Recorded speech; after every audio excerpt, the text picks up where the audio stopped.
Bismillahirrahmanirrahim. Elhamdülillahi Rabbil alemin. Vel aqibatu lil muttaqin. Ve salatu vesselamu ala seyyidina Muhammedin ve ala alihi ve sahbihi ecmain. Esselamu aleyküm ve rahmetullahi ve berekatuhu. Sizler menen Murşidül Hayran ila Ma'rifet Ahval İnsan kitabını okup жатабыз. Muhammed Kadri Başa el-Hanafi'nin kitabı. Bu kitap fil muameleti şer'iyye ala mezhebil İmam el-Azam Abi Hanifete en-Nu'man. Abu Hanife rahmatullah aleyhinin mazhabı boyunca soda satık kitabı. Өткен сабағыбызда сіздер менен байлық жөнінде өткенбіз. Байлық деп эмнени айтабыз? Әл-мәл. Байлық әл-мәл. Ма юмкину иддихаруху ли вақтил хажа. Мұқтаж болған убақытқа чейін сақтоо мүмкін болған нерсе байлық. Мал мүлк деп атадық. Демек бұл байлықтың анықтамасы болды. Бұл жерде демек мәл деген адамдың табиғаты тартқан нерсе. Ошоға ие болуға умтулган нерсенин баары байлык болудағы. Мәл дегенде байлык деп биз адалга дагы арамга дагы айта бердик. Бирок дагы мутакаввам деген нерсе болгон. Мутакаввам деген баалуу деп эсептелген. Байлык болот экен, баасы болбой баасыз болуп калышы мүмкүн. Мисалы арак, чочко сыяктуу динде. Ал эми соода жүрүш үчүн байлык болуш үчүн ал баалуу болуш керек экен, жана байлык болуш керек экен. Бул нерселерди түшүндүргөнбүз иншалла. Баалуу деп эсептелиш үчүн сөзсүз шариятта адал болуш керек жана адамдар кызыккан нерсе болуш керек болду. Ошондой эле сиздер менен иддихаруху ли вақтил хажа, муктаж болгон убакытка чейин сактоо мүмкүн болгон нерсе байлык деп аталат дедик. Демек сакташ же кармаш же бир жерге коюп коюш мүмкүн эмес болгон нерселер байлык болуп эсептелбейт. Аларга биз пайданы киргиздик. Мисалы бул пайда көрүү бир нерседен, бул байлык деп эсептелбейт. Бирок пайда көргөн үчүн акча төлөнүп, пайда көргөн үчүн соодалар жүрүп атпайбы десеңиздер, пайда ошол келишим аркылуу гана баалуу болуп туруп ага баасы түшөт, болбосо пайданы байлык деп атабайбыз. Демек сактоого мүмкүн болгон нерсе деп ушул пайда жөнүндө кылтабыз. Пайда бул байлык болуп эсептелбейт экен. Качан келишим түзүлмөйүнчө пайда көрүү үчүн. Ошондой эле байлык болуп эсептелбеген бул укуктар болду. Укуктардын түрлөрүн айттык. Мисалы шуфа укугу, мисалы кошуна акысын айтканбыз. Булардын баары байлык деп эсептелген эмес. Эми сиздер менен бүгүн ошол байлык эмнеси менен, байлыктар эмнеси менен айырмаланат жана кандай түрлөрү бар, ошолорду өтөбүз иншалла. Эми вал малияту тахталифу би ихтилафил джинси ван науи вас сифати вал кадар. Байлык өзүнүн атпайына жараша, жинсине жараша, жана түрүнө жараша, сыпатына жараша, көлөмүнө жараша ар түрдүү болот. Чоң нерсе болсо, мисалы кымбат болушу мүмкүн, аз болсо арзан болушу мүмкүн. Бул төрт нерсе болду. Биринчиси атпайына жараша, мисалы буудай десе, буудай бул байлык.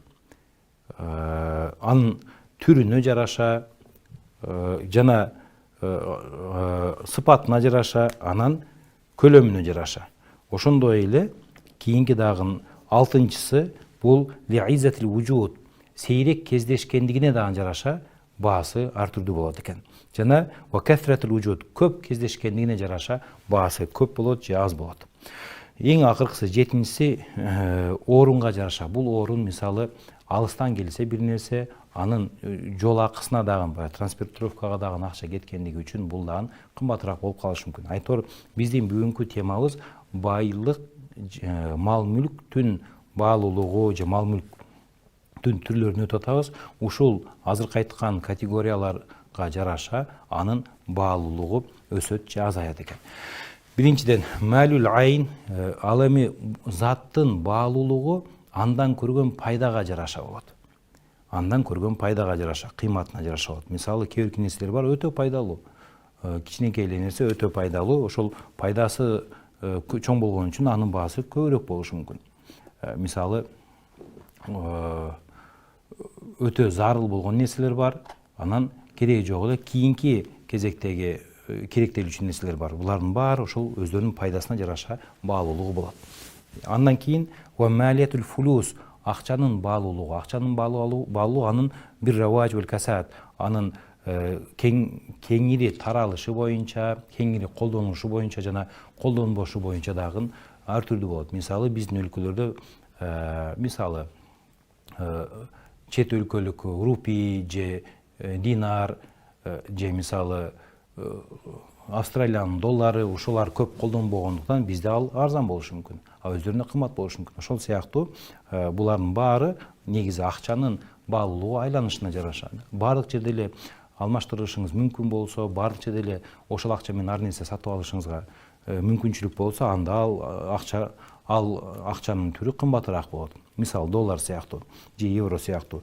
Демек ушундай байлыктын дагы түрлөрү акчага тиешелүү болгондо ушундай айырмаланат экен. Анан дагы бир айта турган нерсе, ушул акча маселесинде эскиси, жаңысы же тыйыны, кагазы болуп айырмаланбайт. Мисалы акча маселесинде сомду сомго алмаштырсаңыз, 1000 сомуңуз болсо, ошону майдалап берип атса, мен майдалап бергендигим үчүн 1100 сом аламын десеңиз туура эмес болот. Анткени сомго сомду сатсаңыз, бул жерде риба болуп калат. Ошондой эле мисалы бир мүшөк буудайды жакшы сапаттагы, жаман сапаттагы бир мүшөк буудайга алмаштырсаңыз, 2 мүшөк буудайга алмаштырсаңыз дагы риба болуп калат. Демек, бир жыныстагы, бир атпайдагы нерсени башка бир ошондой нерсеге алмаштырып атсаңыз, бул жерде сапаты каралбай эле, бул жерде көлөмү каралып калат. Эгер экөө тең бир жинстен болсо, атпайдан болсо, мисалы будайга будай алмаштырып атсаңыз, 1 тонна темирге 1 тонна темирди алмаштырып атсаңыз, 1 тонна курмага 2 тонна курмага алмаштырып атсаңыз, мында сапатына каралбай, ошол заттын өзүнө каралат. Мисалы өзгөн күрүчүн 1 килограмм, 2 килограммдык баткен күрүчкө алмаштырып атсаңыз, анда ашыкчасы бул жерде риба болуп калат, сүткорлук болуп калат. Ошон үчүн сапатына, түрүнө карабай, эгер атпай бир болсо, анда башма-баш алмашыш керек.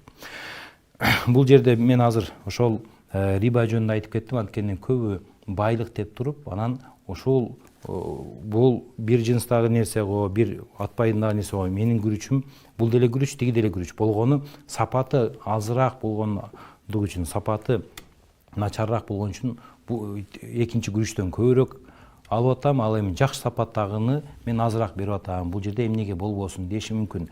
Жок, бул жерде биз эгер бир атпайдагы нерсени бири-бирине алмаштырып атса, анда эки нерсени карайбыз.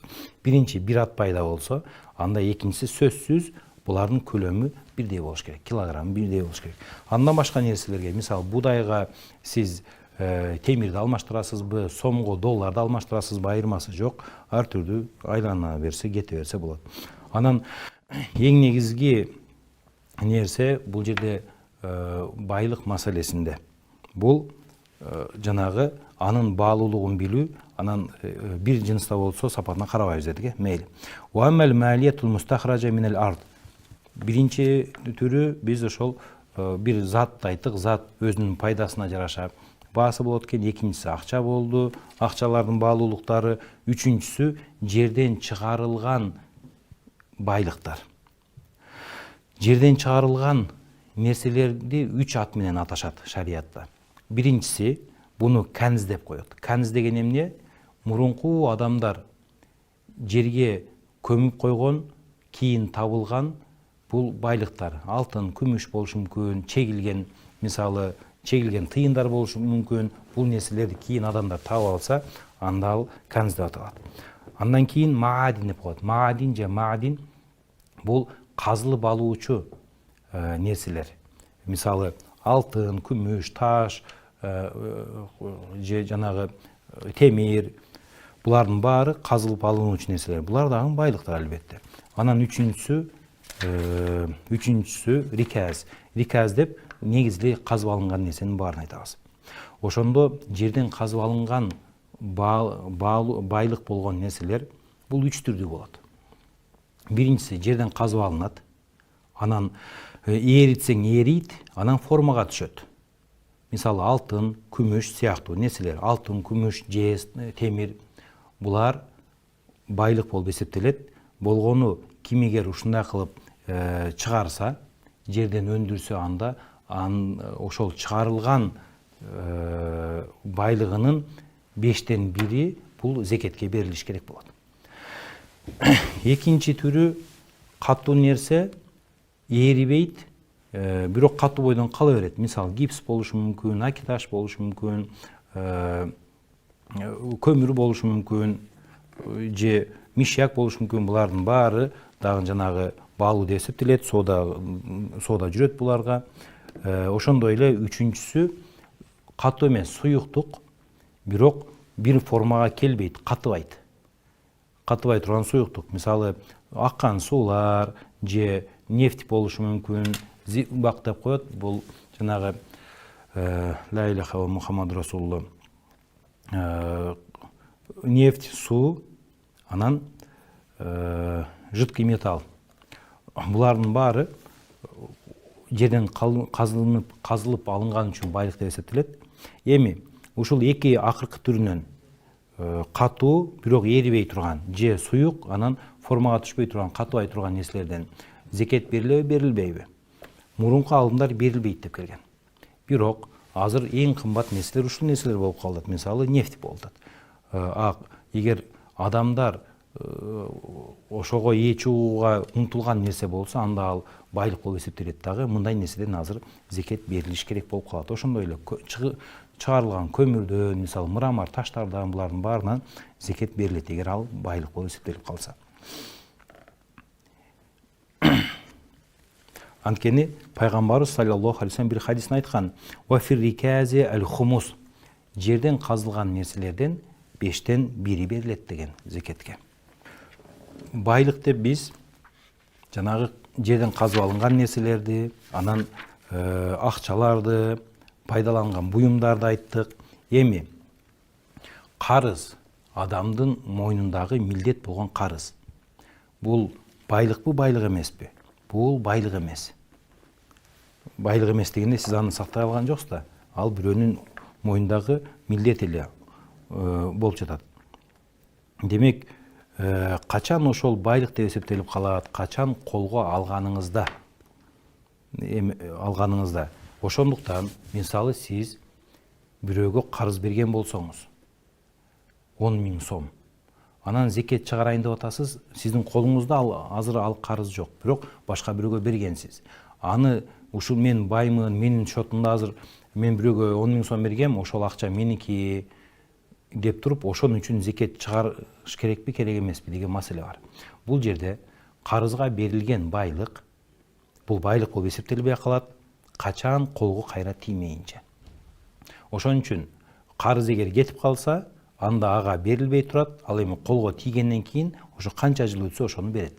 Демек бул жерде карыз өзү байлык деп эсептелбей жатат. Ва ма дейну фахуа лейса бималин дейт.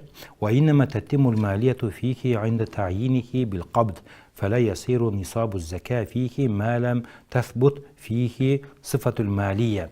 Ошондуктан колго алмайынча ага байлык өкүмү берилбейт дагы, бирөөндөгү болгон карыз. Анан карызды кайтарганда ал сиз колуңузга алганда ал сиздин байлыгыңыз болуп эсептелет, анан зекет ошондон кийин берилет. Эгер нисапка жетсе да, албетте. Эми жалпысынан эле карыздардын кандай түрлөрү бар? Карыздардын сумма дуюну аля саласати маратиб, Абу Ханифа рахматуллаху алейхинин пикири боюнча карыздар 3 түрдүү болот. Биринчиси дейнун кавийюн деп коет, бекем карыз. Бул бекем карыз, сиз бир нерсени саттыңыз, ошонун акчасы сатып алган адамга карыз болуп жүктөлдү. Ошол эң күчтүү карыз. Бул жерде ошо соодада болот. Экинчиси дейнун васатун, орточо карыз деп. Эмне айтабыз? Орточо карыз деп зекет берилбей турган нерсе карыз болсо. Мисалы эски кийимдер же өзүңүздүн мээнет акыңыз, кылдыңыз, анан сизге акча бериш керек. Ал киши сизге карыз болуп калды. Ушулар орто карыз деп аталат. Анан дейнун даифун, анан алсыз карыз деп. Үчүнчү түрү бул эмне десе, хуама якуну баделан амма лейса бималин. Байлык болуп эсептелбеген нерсенин ордун баскан нерсе бул алсыз карыз болду. Бул кайсы? Мисалы калың берилсе, калың же хулу деп коет. Хулу деген эгер талагын аял киши өзүм сатып алам дей турган болсо, анан ошо мынча сом берем деп өзү милдеттендирип алса, анан асуль ан дамил амт, эгер бирөө Кудай сактасын бирөөнү атайлап өлтүргөн болсо, анан анын жазасы мисалы туугандарына кунун төлөп бериш керек. Ошо кунга келе турган байлык болсо, булардын баары карыз болуп турган болсо, бул алсыз карыздарга кирет. Башкача айтканда, булар үчүн зекет берилбейт деп атат. Эмнеге буларды үчкө бөлүп койдук? Анткени Абу Ханифанын пикири боюнча бул үчкө бөлүндү. Ал эми имам Абу Юсуф менен имам Мухаммадтын боюнча зекеттин, карыздын баардык түрлөрү бирдей эле, анан ад-дуюну куллуха саваун ла таджибу закат фиха кабл al-qabd. Баары бирдей эле дагы колго алмайынча зекети берилбейт деп жатат да. Ошондо мисалы бирөөнүн кунун алыш керек болсо, анан зекетин чыгартканда кунун төлөй элек ал. Ошо кунну төлөйт, ошонун зекетин чыгарасыңбы, чыгарбайсыңбы дегенде, Абу Юсуф менен имам Мухаммадтын пикири боюнча кайсы гана карыз болбосун колго алынмайынча зекет берилбей турган болду. Ал эми Абу Ханифа рахматуллаху алейхинин пикири боюнча жана сатылган нерседен зекет бериле турган болуп калды, ал дагы колго алгандан кийин. Бул жерде экөөнүн айырмасы эмне? Экөөнүн айырмасы, эгер бир канча жыл өтүп кетсе, анда күчтүү карыз болсо, анда ошол жылдарга дагы төлөйт. Ал эми берки орточо жана алсыз карыздар болсо, ошол жылдарга төлөбөйт. Абу Ханифа рахматуллаху алейхинин пикири боюнча. Биз сиздер менен соода саттыкты баштадык иншалла. Соода саттыкта байлык деген сөздү айтып атабыз. Байлык деген эмне десе, байлык деген бул муктаж болгон убакытка чейин сактоо мүмкүн болгон нерсе байлык болуп эсептелди. Ушулардын баары байлык болду. Карыз байлык болгон жок, пайда көрүү байлык болгон жок, укук байлык болгон жок, айтор зат анан кармоого мүмкүн болгон, сактоого мүмкүн болгон нерсе байлык болуп эсептелди. Эми эки түргө бөлүндү байлык. Бул биринчиси ал-аккар, бул кыймылсыз мүлк, экинчиси ал-манкул, бул кыймылдуу мүлк. Кыймылсыз мүлк. Кыймылсыз мүлк деп эмнени айтабыз? Кыймылсыз мүлк деп маддату ал-аккару куллу ма лаху аслун сабитун ла юмкину нақлуху ва тахвилуху. Өзүнүн бекем орду бар, өзгөрбөй турган, аны өзгөртүп жиберүүгө же башка жакка көчүрүп кетүүгө мүмкүн болбогон нерсени кыймылсыз мүлк деп атап жатабыз. Жана бул нерсенин ва юмкину ма'рифату худудих ва атрафике, чектерин жана тараптарын билүү мүмкүн болуш керек болот.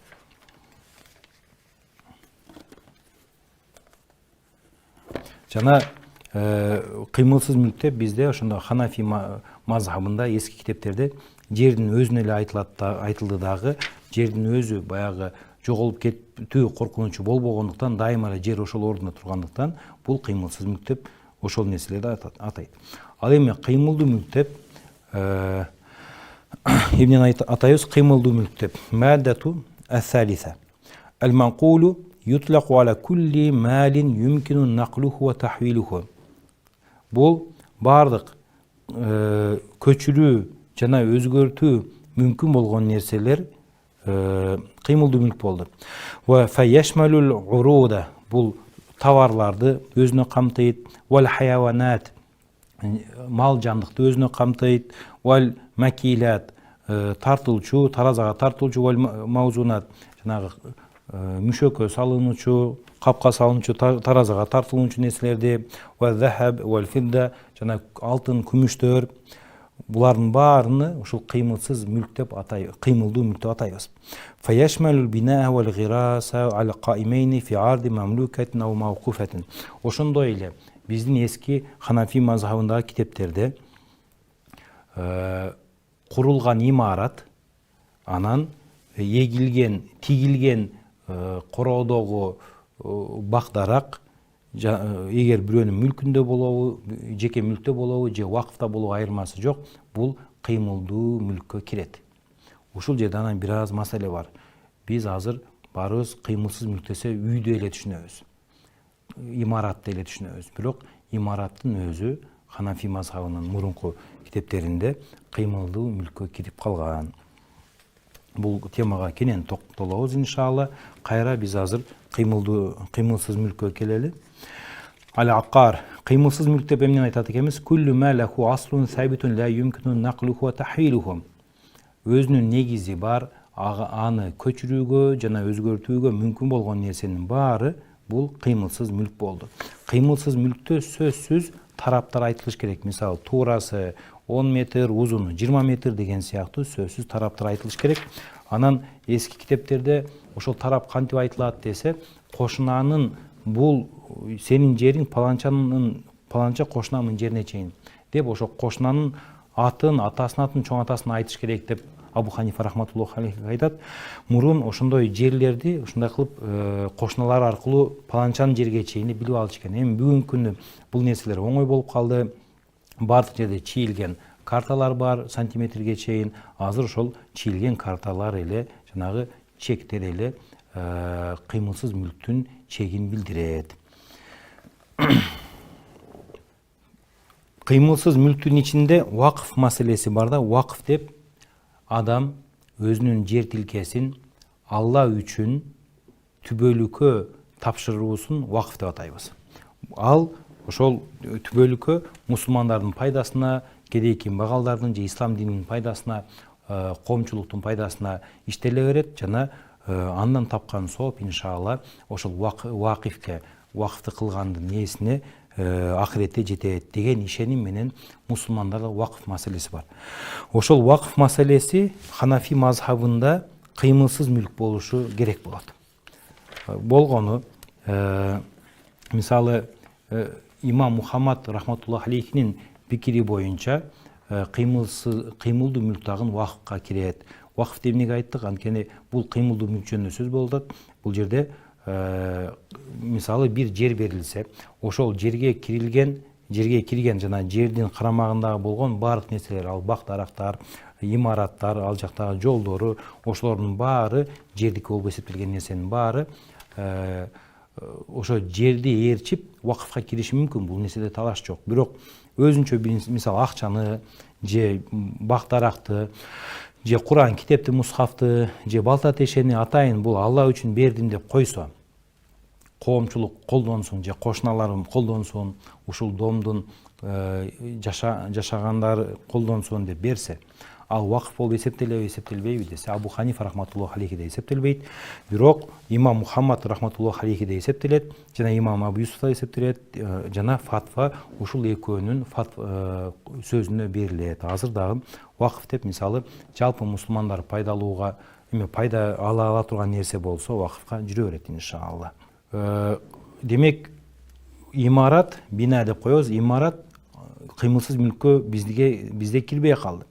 Бирок неге десе, лейсе лаху хакул бака аля давам, анткени дайыма боло бербейт, ал кийин ал бузулуп кетиши мүмкүн, ошон үчүн кыймылсыз болуп эсептелбейт деп айтышкан.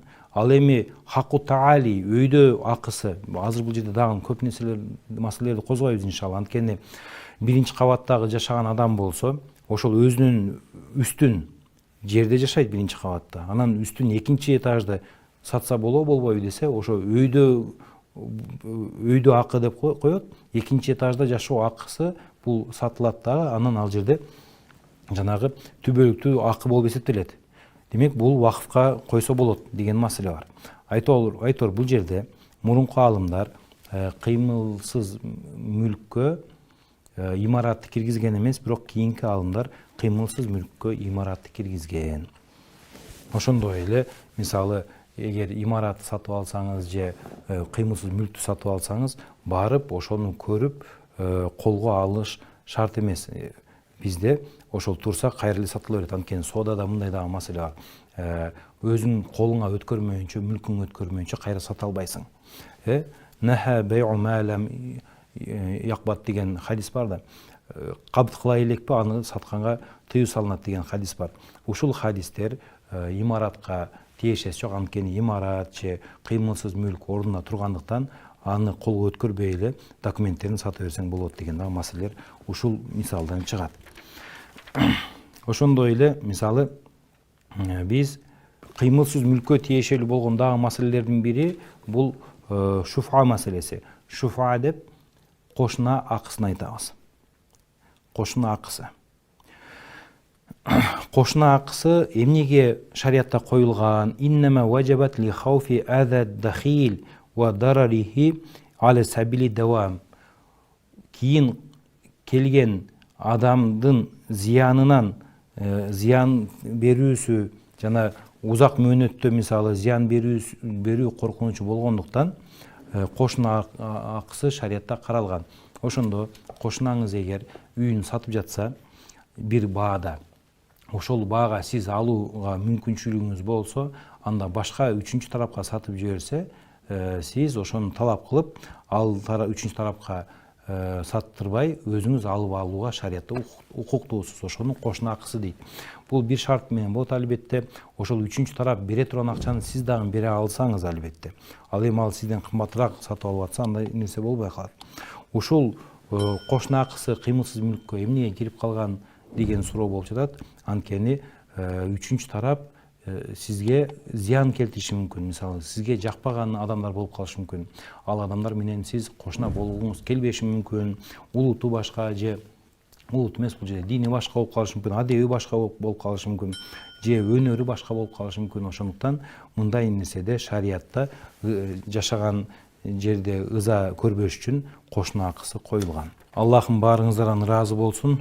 Ошентип биз азыр иншалла бул 3 маселени өттүк. Бул жерде байлык деген эмне экенин өттүк. Муктаж болгон убакытка чейин сактоо мүмкүн болгон нерсени айттык. Анан байлык эки түрдүү болду. Кыймылдуу мүлк, кыймылсыз мүлк болду. Ал эми кыймылсыз мүлк деген өзүнүн негизи бар, көчүрүп кетүүгө мүмкүн эмес, өзгөртүүгө мүмкүн эмес болгон жер болду. Экинчиси кыймылдуу мүлк. Кыймылдуу мүлккө эмне кирет десек, кыймылдуу мүлккө баардык эле көчүрүш мүмкүн болгон, өзгөртүү мүмкүн болгон нерселер. Ошонун ичинде товарлар, жаныбарлар, килограммдап алынгандар, каптап алынгандар, алтын, күмүш, ошондой эле имарат, анан эгилген, тигилген бактарактар, жеке мүлктө болобу же вакыфта болобу, вакыф жеринде болобу, ушул нерселердин баары кыймылдуу мүлк болуп калды. Кийинки сабагыбызда сиздер менен иншалла акылар жөнүндө өтөбүз. Кандай адамда укуктар бар. Аллахым баарыңыздардан ыраазы болсун. Кийинки сабакка чейин иншалла сак саламатта болуңуздар. Ассаламу алейкум ва рахматуллахи ва баракатух.